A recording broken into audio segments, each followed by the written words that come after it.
ವಿಜಯಪುರ ನಗರದ ಕಂದಗಲ್ಲ ಹನುಮಂತರಾಯ ರಂಗಮಂದಿರದಲ್ಲಿ ಡಿವೈಎಸ್ಪಿ ಬಸವರಾಜ ಎಲಿಗಾರ್ ಅವರು ಅನುವಾದಿಸಿದ ಮೈ ಮೀ ಈಸ್ ದಿ ನನ್ನೊಳಗಿನ ನಾನು ನೀನೆ ಬಸವಣ್ಣವರ ವಚನಗಳನ್ನು ಇಂಗ್ಲಿಷ್ನಲ್ಲಿ ಅನುವಾದಿಸಿದ ಎಲಿಗಾರ್ ಅವರಿಗೆ ಅಭಿನಂದನಾ ಸಮಾರಂಭ ಜರುಗಿತು. ವಚನಗಳು ಮತ್ತು ಬಸವ ತತ್ವಗಳನ್ನು ಜಗತ್ತಿನ ಪ್ರಮುಖ 5-6 ಭಾಷೆಗಳಿಗೆ ಭಾಷಾಂತರಿಸಲು 5 ಕೋಟಿ ರೂಪಾಯಿಗಳನ್ನು ಆರ್ಥಿಕ ನೆರವು ನೀಡುವುದಾಗಿ ಜಿಲ್ಲಾ ಉಸ್ತುವಾರಿ ಸಚಿವ MB ಪಾಟೀಲರು ಘೋಷಿಸಿದರು.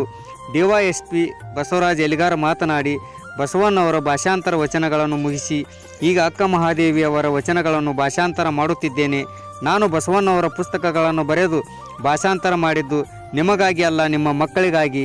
ನನ್ನ ವಿಚಾರ ಪುಸ್ತಕ ಹಾಗೂ ನನ್ನ ಭಾಷಾಂತರ ಪುಸ್ತಕ ಸ್ಟಾರ್ ಆಗುವುದೇ ಡಾಕ್ಟರ್ ಅಂಬೇಡ್ಕರ್ ಅವರ ಕೋಟಿನಿಂದ ಎಂದರು.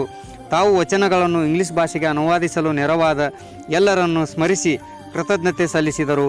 ಈ ಸಂದರ್ಭದಲ್ಲಿ ವಿಜಯಪುರ ಜಿಲ್ಲಾ ವರಿಷ್ಠ ಅಧಿಕಾರಿಗಳಾದ ಲಕ್ಷ್ಮಣ್ ನಿಂಬರ್ಗಿ, ಅಮೆರಿಕ ಫ್ಲಾರಿಡಾದ ಪ್ರಾಧ್ಯಾಪಕ ಗಿಲ್ ಬೆನ್ ಹೆರುತ್, ಬೀದರ್ ಜಿಲ್ಲೆಯ ಬಸವ ಕಲ್ಯಾಣದ ಡಾಕ್ಟರ್ ಸಿದ್ದರಾಮ ಬೆಲ್ದಾಳ್ ಶರಣರು ಮಾತನಾಡಿದರು.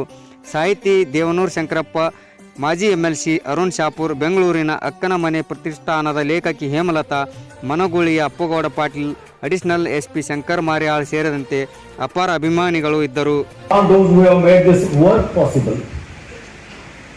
ಈ ಒಂದು ಕೃತಿ ಈ ರೂಪವನ್ನು ಪಡಿಬೇಕಾದ್ರೆ, ಈ ಒಂದು ಇದಕ್ಕೆ ಬರಬೇಕಾದ್ರೆ ಇದರಲ್ಲಿ ಯಾರ್ಯಾರು ಯೋಗದಾನವನ್ನು ನೀಡಿದ್ರು ಅವರೆಲ್ಲರಿಗೂ ಒಂದು ಧನ್ಯವಾದವನ್ನು ಹೇಳಲಿಕ್ಕೆ ನಾನು ಈ ಅವಕಾಶವನ್ನು ಉಪಯೋಗಿಸಿಕೊಳ್ಳುತ್ತೇನೆ. ನಾ ಈ ಪುಸ್ತಕವನ್ನು ಬರೆದಿದ್ದು ಸಾಕಷ್ಟು ಜನರಿಗೆ ಹೇಳ್ತಿದ್ದೆ. ನಾನು ಈ ಪುಸ್ತಕವನ್ನು ಬರೆದಿದ್ದು, ವಚನಗಳನ್ನ ಟ್ರಾನ್ಸ್ಲೇಟ್ ಮಾಡಿದ್ದು ನಿಮಗಾಗಿ ಅಲ್ಲ, ನಿಮ್ಮ ಮಕ್ಕಳಿಗಾಗಿ ಅಂತ ಹೇಳಿ. ಏನಾಗಿದೆ, ನಮ್ಮಲ್ಲಿ ಸಾಕಷ್ಟು ಈ ತರ ಸಾಹಿತ್ಯಗಳಿದ್ದಾಗ ಕೂಡ ನಾವು ಬೇರೆ ಸಾಹಿತ್ಯಕ್ಕೆ, ಬೇರೆ ಇದಕ್ಕೆ ನಮ್ಮ ಮಕ್ಕಳು ಮನಸೋಲುವ ಸಂದರ್ಭದಲ್ಲಿ ನಾವೇನ್ ಮಾಡ್ಬೇಕಾಗತ್ತೆ, ನಮ್ಮಲ್ಲಿ ಏನಿದೆ ಅದನ್ನು ನಮ್ಮ ಮಕ್ಕಳಿಗೆ ಟ್ರಾನ್ಸ್ಲೇಟ್ ಮಾಡಿಕೊಡ್ಬೇಕಾಗತ್ತೆ. ಎಲ್ಲ ಮಕ್ಕಳು ಇಂಗ್ಲಿಷ್ ಮಾಧ್ಯಮವನ್ನು ಓದುವ ಈ ಸಂದರ್ಭದಲ್ಲಿ ವಚನಗಳು ಅಂದ್ರೇನು, ವಚನಗಳಂದ್ರೆ ಏನಿಲ್ಲ, ಸದ್ವಿಚಾರಗಳು, ಕೊಲಬೇಡ ಕೊಲಬೇಡ, ಹುಸಿ ನೋಡಬೇಡ, ಇವನಾರವ ಏನು ಬಂದಿರಿ ಹಗಳವಿದ್ದರೆ, ಇಂಥವೆಲ್ಲ ಸದ್ವಿಚಾರಗಳಿವು. ನನ್ನ ವಚನ ಪುಸ್ತಕ, ನನ್ನ ಈ ಟ್ರಾನ್ಸ್ಲೇಷನ್ ಪುಸ್ತಕ ಸ್ಟಾರ್ಟ್ ಆಗುವುದೇ ಅಂಬೇಡ್ಕರ್ ಅವರ ಕೋಟ್ ಇಂದ. Cultivation of human mind is the ultimate aim of existence ಅಂತ. ಮನುಷ್ಯನ ಅಸ್ತಿತ್ವದ ಕೊನೆಯ ಗುರಿ ಏನಪ್ಪಾ ಅಂತಂದ್ರೆ ಮಾನಸಿಕ ಕೃಷಿ ಅಂತ. ಏನು ಮಾನಸಿಕ ಕೃಷಿ ಇದೆ? ಒನ್ಸ್ ಅಗೇನ್, ಮಾನಸಿಕ ಕೃಷಿ ಅಂತಂದ್ರೆ ಏನೇನು ನಮ್ಮ ಮನಸ್ಸಿಗೆ ಕೊಳೆ ಅನ್ನೋದು ಹತ್ತಿರದಲ್ಲ ಅದನ್ನು ತೆಗೆಯುವುದು. ಕಳಬೇಡ ಕೊಲಬೇಡ, ಹುಸಿಯ ನುಡಿಯಲು ಬೇಡ, ಮುನಿಯಬೇಡ, ಅನ್ನರಿಗೆ ಆಶ್ರಯ ಪಡಬೇಡ, ತನ್ನ ಬಣ್ಣಿಸಬೇಡ, ಇದಿರು ಹರಿಯಲು ಬೇಡ, ಇದೇ ಅಂತರಂಗ ಸುದ್ದಿ, ಇದೇ ಬಹಿರಂಗ ಸುದ್ದಿ, ಇದೇ ಕೂಡಲ ಸಂಗಮ ದೇವನನ್ನ ಒಲಿಸುವ ಪರಿ, ಇದು ಏನಿದಲ್ಲ ಮಾನಸಿಕ ಕೃಷಿ. ಇವನಾರವ ಎಂದೆನಿಸಿದರಯ್ಯ, ಇವನಮ್ಮವ ಎಂದೆನಿಸಯ್ಯ, ಕೂಡಲ ಸಂಗಮ ದೇವ ನಿಮ್ಮ ಮನೆಯ ಮಗನೆಂದೆನಿಸಯ್ಯ. ನೀವು ಸುಮಾರು 40-50 ಸಾವಿರ ವಚನಗಳನ್ನು ನೋಡ್ಬಿಟ್ರೆ ಅದು ಏನಿಲ್ಲ ಮಾನಸಿಕ ಕೃಷಿ. ಪತಂಜಲಿಯ ಯೋಗ ಸೂತ್ರವನ್ನು ಓದ್ತಿರ ಮಾನಸಿಕ ಕೃಷಿ. ಮಾನಸಿಕ ಕೃಷಿಯನ್ನು ಬಿಟ್ರೆ ಏನಿಲ್ಲ. ಅಂಬೇಡ್ಕರ್ ಅವರು ಯಾವ ಎತ್ತರಕ್ಕೆ ಏರಿದ್ರು ಅಂದ್ರೆ ಒಂದು sentence, cultivation of mind should be the ultimate aim of human existence ಅಂತ ಏನ್ ಬರ್ತಾರೆ. ನಾನು ಪುಸ್ತಕ ಸ್ಟಾರ್ಟ್ ಆದ್ರೆ ಆ ಸೆಂಟೆನ್ಸ್ ಸ್ಟಾರ್ಟ್ ಆಗುತ್ತೆ. ಸಾರಿ ಅಧ್ಯಾತ್ಮದ ಒಂದು ತಳಹದಿ, ಗುರಿ ಆ ಒಂದು ವಾಕ್ಯ. ಯಾವ ಲೆವೆಲ್ಗೆ ಡಾಕ್ಟರ್ BR ಅಂಬೇಡ್ಕರ್ ಅವರು ಸಾಮಾಜಿಕ ಸುಧಾರಕರಾಗಿದ್ರು, ಅದೇ ಲೆವೆಲ್ಗೆ ಆಧ್ಯಾತ್ಮಿಕ ಒಬ್ಬ ಸಾಧಕರು ಕೂಡ ಆಗಿದ್ರು, ಅಧ್ಯಾತ್ಮದ ಆ ಎತ್ತರಕ್ಕೆ ಏರಿದ್ರು. ಇಂತಹ ಕಲ್ಟಿವೇಶನ್ ಆಫ್ ಮೈಂಡ್ ಬೇಕಾದಂತಹ ಸರಕು ನಮ್ಮಲ್ಲಿ ಸಾಕಷ್ಟು ಇರುವಾಗ ನಾವು world famous thoughts, world famous visions, ಇನ್ನೊಂದು ಮತ್ತೊಂದು ಏನೇನೋ ಓದ್ಕೊಂತ ಹೋಗ್ತಿರ್ತೀವಿ. ಅದಕ್ಕೆ ನಾನು ವಿಚಾರ ಮಾಡಿದೆ, ನಮ್ಮಲ್ಲೇ ಸುಮಾರು 40-50 ಸಾವಿರ ವಚನಗಳಲ್ಲಿ ಸದ್ವಿಚಾರಗಳನ್ನ ಬಸವಾದಿ ಶರಣರು ಹುದುಗಿಸಿಟ್ಟಾಗ ನಮ್ಮ ಜೀವನವನ್ನ ದೇವನೆತ್ತರಕ್ಕೆ ಎತ್ತರಿಸುವಂತಹ ವಿಚಾರಗಳು ವಚನಗಳಲ್ಲಿ ಇದ್ದಾಗ ನಾವು ಏನೇನೋ ನೋಡ್ತಾ ಇದ್ದೇವಲ್ಲ. ಬಸವಣ್ಣ ಒಂದ್ ಕಡೆ ಹೇಳ್ತಾರ, ಊರ ಮುಂದೆ ಹಾಲ ಹಳ್ಳ ಹರಿಯುತ್ತಿರಲು ಓರೆಯಾಗನ ಬೆಣ್ಣಲಿ ಹರಿಯಲೇಕೆಯ, ಲಜ್ಜೆಗಳಲೇಕೆ ನಾನುಗಳಲೇಕೆ, ಕೂಡಲ ಸಂಗಮ ದೇವನುಳ್ಳ ನಕ್ಕರ ಬಿಜ್ಜಳನ ಬಂಗಾರ ನನಗೆ ಕೈಯ ಅಂತ. ಊರ ಮುಂದೆ ಹಾಲ ಹಳ್ಳ ಹರಿಯಾಗತ್ತೈತೆ, ನಮ್ಮ ಮನೆ ಮುಂದೆ ನಮ್ಮ ಮನೆ ಆಗೈತಿ. ಬಸವಣ್ಣನ ಫೋಟೋ ಒಳಗೆ ಇಟ್ಕೊಂಡು ಇವು ತತ್ವಗಳನ್ನ ಕಟ್ಟೆ ಮೇಲೆ ಇಟ್ಟವು, ತತ್ವಗಳು ಗಾಳಿಗೆ ಹಾರಿ ಹೊಂಟವು. ತತ್ವಗಳು ಗಾಳಿಗೆ ಹಾರಿ ಹೋಗ್ತಿನ ಮೊದ್ಲ ಇವುಗಳನ್ನ ಇಂಗ್ಲಿಷ್ಗೆ ಭಾಷಾಂತರ ಮಾಡಿ ನಮ್ಮ ಮಕ್ಕಳಿಗೆ, ಹೊರದೇಶದಲ್ಲಿರೋ ನಮ್ಮವರ ಮಕ್ಕಳಿಗೆ ಮತ್ತು ಈ ವಚನ ಸಾಹಿತ್ಯವನ್ನು ಅಧ್ಯಯನ ಮಾಡಬೇಕಂತ ಏನು ಯಾರಿಗೆ ಆಸೆ ಇದೆ, ವೆಸ್ಟರ್ನ್ಸ್ ಲೈಕ್ ಪ್ರೊಫೆಸರ್ ಗಿಲ್ ಇಂಥ ಯಾರ್ಯಾರಿಗೆ ಇಷ್ಟಪಡ್ತಾರೆ ಅವ್ರಿಗೆಲ್ಲರಿಗೂ ಈ ವಚನ ಸಾಹಿತ್ಯವನ್ನು ಕೊಡಬೇಕನ್ನೋ ಒಂದು ಉದ್ದೇಶದಿಂದ ಈ ವಚನಗಳನ್ನ ಟ್ರಾನ್ಸ್ಲೇಟ್ ಮಾಡಿದ್ದೇನೆ ಅಂತಂದ್ರೆ ಅದು ನಂದು ಮತ್ತೆ ಸೊಕ್ಕಾಗುತ್ತೆ. ಅದು ಮಾಡಿದೆನೆಂಬರು ಮನದಲ್ಲಿ ಹೊಳೆದರೆ ಏಡಿಸಿ ಕಾಡಿತ್ತು ಶಿವನ ಡಂಗರು ಅಂತ ಹೇಳುವಂಗ ಅವನು ಮಾಡಿಸಿದ್ದಾನೆ. ಇಂಟ್ರೊಡಕ್ಷನ್ ಅಲ್ಲಿ ಬರೆದಿದ್ದೇನೆ ನಾನು, I am a pen the ward the penner my knee is the ಅಂತೇಳಿ. ಸುಮ್ಮನೆ ನಾವು ಒಂದು ಇನ್ಸ್ಟ್ರೂಮೆಂಟ್ ಆಗಿರ್ತೀವಿ, ಅವನು ಹರಿಸ್ತಿರ್ತಾನೆ, ಆ ತರ ಹರಿದಿದ್ದೀವಿ. ಇದನ್ನ ಸಾಧ್ಯವನ್ನಾಗಿ ಮಾಡಿಸಿದವರು ಸಾಕಷ್ಟು ಜನರಿದ್ದಾರೆ. ಮೊಟ್ಟ ಮೊದಲನೇದಾಗಿ ಎಲ್ಲರ ಪ್ರತಿಯೊಬ್ಬರ ಜೀವನದಲ್ಲಿ 3 ಋಣಗಳನ್ನು ನಾವು ತೀರಿಸಬೇಕಾಗುತ್ತೆ. ಫಾಸ್ಟ್ ಆಗಿ ಮುಗಿಸ್ಬಿಡ್ತೀನಿ ಅಂತ ಹೇಳಬೇಕಾಗಿದೆ ನಾನು. 1 ತಂದೆ ತಾಯಿಯ ಋಣ, 2 ಗುರುವಿನ ಋಣ, 3 ಸಮಾಜದ ಋಣವನ್ನು ನಾವು ತೀರಿಸಬೇಕಾಗುತ್ತೆ. ನನ್ನ ತಂದೆ ತಾಯಿ ಅವರು ತಮ್ಮ ಜೀವನದಿಂದ ಮಾರ್ಗದರ್ಶನವಾದರು ನನಗೆ. By the way they lived ಐತಲ್ಲ, ಇಟ್ ಇನ್ಫ್ಲೂಯೆನ್ಸ್ಡ್ ಅವರ್ ಲೈಫ್. ನನ್ನ ತಂದೆ ತಾಯಿ ಪ್ರಸ್ತುತ ಇಲ್ಲ, ನನ್ನ ಚಿಕ್ಕಪ್ಪ ಇದ್ದಾರೆ. ನನ್ನ ಚಿಕ್ಕಪ್ಪ ಈಗ ನಮ್ಮ ಮಧ್ಯದಲ್ಲಿ ಇದ್ದಾರೆ. ಅವ್ರನ್ನ ನಾನು ವೇದಿಕೆಯ ಮೇಲೆ ಬರ್ಮಾಡ್ಕೋತೀನಿ. ನನ್ನ ಚಿಕ್ಕಪ್ಪ ಅವ್ರು ಬರಬೇಕು. ಅವರಿಗೆ ಸಂಘಟಕರು ಒಂದು ಸನ್ಮಾನ. ಅದೇ ರೀತಿ ನನ್ನ ಕಲಿಸಿದ ನನ್ನ ಗುರುಗಳಿದ್ದಾರೆ. ನಾನು ಒಳ್ಳೆಯ ಕೆಲಸವನ್ನ ಪ್ರೈಮರಿ ಸ್ಕೂಲ್ನಲ್ಲಿ ಒಳ್ಳೆಯ ಕೆಲಸವನ್ನ ಮಾಡಿದಾಗ ಬೆನ್ನು ತಟ್ಟಿ, ಉಡಾತನ ಮಾಡಿದಾಗ ಬೆನ್ನ ಮೇಲೆ ಬುದ್ಧಿ ಹೇಳಿದ ನಮ್ಮ ಕುಂಬಾರ್ ಸರ್ ಇದ್ದಾರೆ, ಪ್ರೈಮರಿ ಸ್ಕೂಲ್ ಟೀಚರ್. ವಿಶೇಷವಾಗಿ ಇವತ್ತು ಬರ್ಮಾಡ್ಕೊಂಡಿದ್ದೇನೆ ಅವ್ರಿಗೆ. ನಿಮ್ಮೆಲ್ಲರಿಗೂ ಇವತ್ತು ನಾನು ಅಕ್ಷರ ಕಲ್ತಿದ್ರೆ ಅದರ ಮೂಲ ರೂವಾರಿ ಯಾರು? ನಮ್ಮ ಕುಂಬಾರ ಗುರುಗಳು. ಇವತ್ತಿನ ಶ್ರೇಯಸ್ಸನ್ನ, ತಮ್ಮ ಶ್ರೇಯಸ್ಸು ತಮ್ಮ ಮಗಳಿಗೆಲ್ಲ ಹೆಚ್ಚಿಗೆ ಜಾಸ್ತಿ ಅವರು ತಮ್ಮ ವಿದ್ಯಾರ್ಥಿಗಳನ್ನ ಪ್ರೀತಿಸಿ ಶಿಕ್ಷಣ ಕೊಡ್ತಿದ್ರು. ಅದರ ಪ್ರಭಾವ ಇವತ್ತು ನಮ್ಮ ವಿದ್ಯಾರ್ಥಿಗಳ ಮೇಲೆ ಆಗ್ತಿತ್ತು. ಸರ್, ಸೊ ನನಗೆ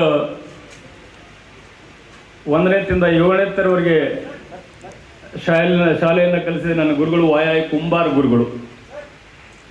ಇವತ್ತಿಗೂ ಸಹಿತ ಆ ಗುರು ಅನ್ನೋ ಏನು ಭಕ್ತಿ ಏನಿದೆಲ್ಲ ನಮ್ಮ ಎದೆಯಿಂದ ಅದು ಇನ್ನೂ ಮಾಸಿಲ್ಲ. ಯಾಕಂದ್ರೆ ಆ ಟೈಪ್ ಅವರು ಆ ಲೆವೆಲ್ಗೆ ಶಿಕ್ಷಣವನ್ನು ನಮಗೆ ಕೊಡ್ತಿದ್ರು. ಈ ಒಂದು ಕೃತಿಯನ್ನ ಆಗಿಸುವಲ್ಲಿ ಅನೇಕರ ಇನ್ನೂ ಸಹಕಾರ ಇದೆ. ನಮ್ಮ ಸುನಂದಾ ಫಕ್ರಾಣಿ, ನಾನು ಲೋಕಾಯುಕ್ತದಲ್ಲಿ DSP ಇದ್ದಾಗ ಆ ಅಮ್ಮ ನನ್ನ ಟೈಪಿಸ್ಟ್ ಇದ್ರು. ಶಿವ ಸೋ ಗುಡ್, ಇದನ್ನ ಬರಿಬೇಕು, ಇದನ್ನ ಟೈಪ್ ಮಾಡಬೇಕು ಅಂತ ನಾನು ಅವ್ರನ್ನ ಕೇಳ್ಕೊಂಡಾಗ, ಬನ್ನಿ ಸುನಂದ ಪ್ಲೀಸ್ ಕಮ್, ಅವ್ರನ್ನ ಕೇಳ್ಕೊಂಡಾಗ ತನ್ನ ಕಚೇರಿಯ ಕೆಲಸದ ಜೊತೆಗೆ ಮನೆಗೆ ಅದನ್ನು ತಗೊಂಡು ಹೋಗಿ ಮನೆಯಲ್ಲಿ ಶ್ರೀ ಬರ್ನ್ ಹರ್ ಮಿಡ್ ನೈಟ್ ಆಯಿಲ್ ಮನೆಯಲ್ಲಿ ಕೂಡ ಕೆಲಸ ಮಾಡಿ ಈ ಒಂದು ಕೃತಿಯನ್ನು ಸಾಧ್ಯವಾಗಿಸಿದ್ದಾರೆ. ಅವರಿಗೂ ಕೂಡ ಸಂಘಟಕರಿಂದ ಒಂದು ಸನ್ಮಾನ.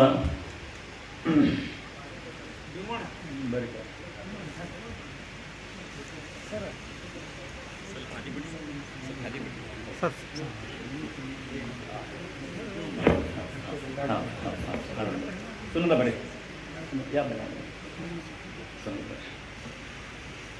ಅದೇ ರೀತಿ ನಮ್ಮ ಆಫೀಸಿನ RB ದೈಗೊಂಡ ಮತ್ತು ರಾಮನಗೌಡ ಬಿರಾದಾರ್, ಬೇಗ ಬನ್ನಿ, ಡಬಲ್ ಅಪ್ ಟೈಮ್ ಇಲ್ಲ, ಟೈಮ್ ಇದಾಗ್ತಿದೆ. RB ದೈಗೊಂಡ ಮತ್ತು ರಾಮನಗೌಡ ಬಿರಾದಾರ್ ಅವರು ಕೂಡ ಸಾಕಷ್ಟು ತಮ್ಮ ಕಚೇರಿಯ ಕೆಲಸ ಕಾರ್ಯದ ಜೊತೆಗೆ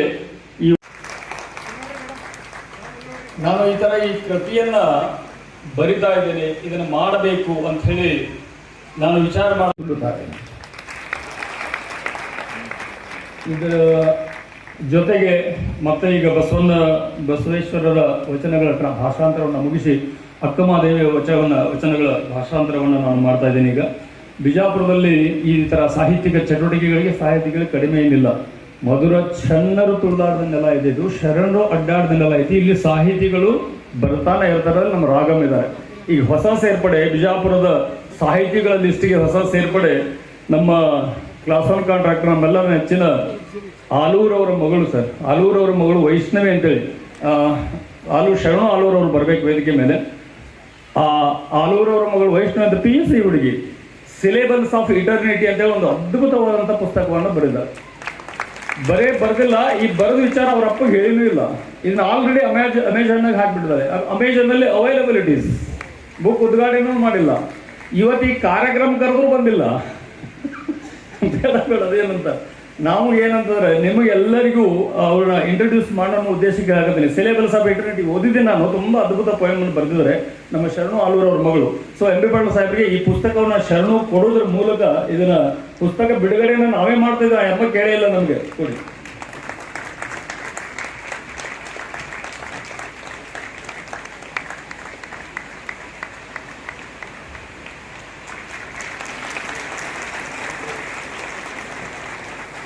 ಸೊ ಇಂಥ ಒಂದು ಅದ್ಭುತವಾದ ಕಾರ್ಯಕ್ರಮವನ್ನು ಹಮ್ಮಿಕೊಂಡಂಥ ಎಲ್ಲ ಆಯೋಜಕರೇ ಮತ್ತು ಎಲ್ಲ ಶರಣ ತಂದೆ ತಾಯಿಗಳು, ಬಂಧುಗಳು, ಶರಣ ಸಾಹಿತ್ಯ ಆಸಕ್ತರು ಈ ಒಂದು ಕಾರ್ಯಕ್ರಮಕ್ಕೆ ಬಂದಿರಿ. ನಿಮ್ಗೆಲ್ಲರಿಗೂ ವಂದಿಸಿ ನನ್ನ 2 ಮಾತನ್ನು ಮುಗಿಸ್ತಾ ಇದ್ದೇನೆ.